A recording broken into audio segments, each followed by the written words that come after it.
এটাও হয়। আমি যে গান গাই শুধু তা না, কষ্টের সময় আমি গান শুনি, এটাও হয়।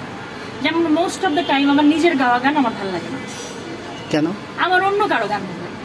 মানে যেমন ধরেন আমার যে টাইপের টোন, যে টাইপের গায়কই আমার পছন্দ, আমার কাছে সামহাও মনে হয় আমি ওরকম গাই না, আমি ওরকম গাই না বা ওরকম আমি গাইতে পারি না।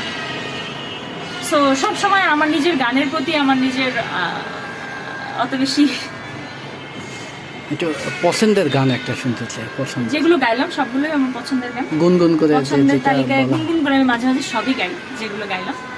আসলে আমি পছন্দের বাইরে কোনো গান গাই না। আর আমি গানের ক্ষেত্রে পছন্দ শব্দটা রিলেট করতে কেন পারি না, এটার একটা রিজন হচ্ছে যে আপনি লিখেছেন ভাই, লিখা কিন্তু অনেক কঠিন কাজ। সো যে লিখাটা কিন্তু অনেক চাপের, আমরা তো গেয়ে ফেললাম, তার কিন্তু অনেক প্রেশার ছিল। আর লিখাটা সৃষ্টি প্রদত্ত, আসতে হয়। সো আমি প্রত্যেকের লিখাকেই খুব সম্মান করি, ছোট হোক বড় হোক যেমন হোক, লিখা সুন্দর।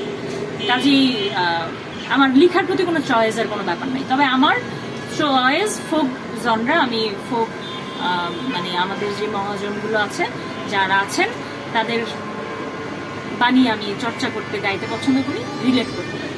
আর একটা গান শুনতে চাই। আরেকটা গান শোনাবো।